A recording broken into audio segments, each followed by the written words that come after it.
Okay, so we are, society is just starting to accept that, social anxiety and depression and all those mental illnesses are valid. And I think we're just scratching the surface at, being more knowledgeable about these sorts of things. And there's a subject that is very uncomfortable to talk about, but I am going to talk about it with you because, talking to a camera is a lot easier than talking to someone in person. So, for those of you who don't know me and know my life story, 2012, I moved from my hometown, or, I moved from the state that I was at and I moved to a different. I didn't make friends for the first couple months, and I was constantly worried about, my health and well-being at the school that I was in. I didn't trust anyone around me, and I was always paranoid. Um, so around 8th grade, I left the public school I was in, and I went to a private school with the help of some really amazing people in my life. And for that year that I went to private school, I didn't have to worry about the things that I was worried about. But, the private school only went to 8th grade. So when I graduated the 8th grade, I had to go to public school again. And the public school that I was in the district for was the same, high school that all the kids that I went to school with in middle school were going to be going to. And I remember my parents, they knew how bad it might get for me, that they were like, "Hey, Tom, if you don't feel comfortable, tell us now. We can figure something out. We can do homeschooling. We can find a way for you to get your education." And I was like, "No, I think that I have to do the things that scare me most." And, you know, the people that I was around for that year in private school, they didn't really have to worry about stuff like anxiety attacks. They were very, very much privileged. And I'm not saying that in they thought that they deserved whatever the heck they got, but they were taken care of. They didn't have too many worries. And I went to high school the first day and I had my first anxiety attack. And it was so bad and so terrible that, you know, I toughed out the first day.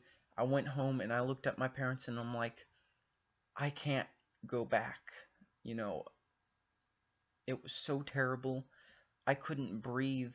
I could barely move. My stomach hurt. I got sick in the bathroom every other, 10 minutes. So, skip to where I'm at now.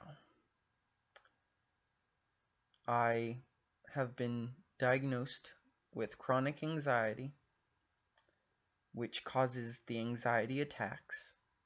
And with that, I have IBS, which is irritable bowel syndrome. What that means is when I get uncomfortable, like anxious, and I don't feel safe, or I'm freaking out about anything, my stomach messes with me, and I literally get ill. It's not something that's fun to live with. And there was a time, you know, between my leaving school to now where, I was sick every single day.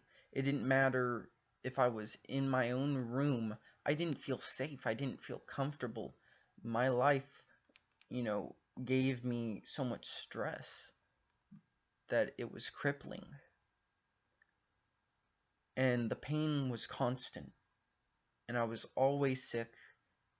And it was so terrible that one day I looked at my mom and I'm like, "Mom, I need to go to the hospital because this pain, this whatever this is, I can't deal with it. I'm going to hurt myself because I can't live like this. And over the time since that moment, I've been diagnosed with chronic anxiety and IBS. And no one really understood why I was so freaked out.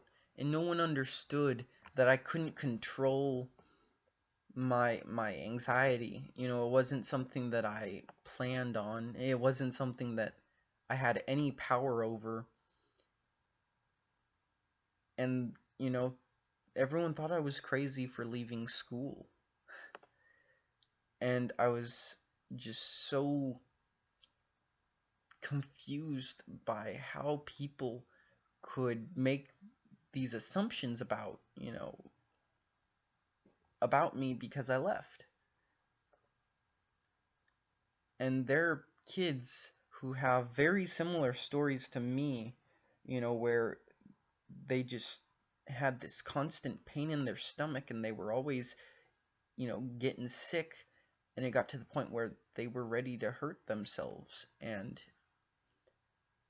it wasn't because they hated themselves or they hated their life, it was because of the pain. And we're really not being educated about this subject. When a kid is going through this, it's something that, they don't start off, not all the time it's all cut and dry, like they start thinking negatively and it starts to happen. I think that they have, in my experience, there are times where I just have one little thought that starts it off, and then I start getting sick, and I don't realize what I thought about that caused it, so I'm thinking about any other reason that it might be, happening, and then it gets worse and worse because of that. There is no amount of just put on a brave face and think positively that will fix it. It is a chemical imbalance in your body that causes you so much pain and discomfort. And I don't think that anyone has the right to make someone feel like they're doing something wrong or they're being stupid with their life if they're trying to just stay alive. I really hope that, by me sharing my story, that someone who may be going through the same things as I was going through and still deal with to this day, that maybe they can find some help, because literally it takes medicine. I mean, I'm on several different pills for my anxiety and, mood stabilizers. I take panic pills, which are basically just pills that I take whenever I start getting a panic attack, and they tend to help, calm me down and stop the attacks. And I even take Zantac, which is, for acid buildup.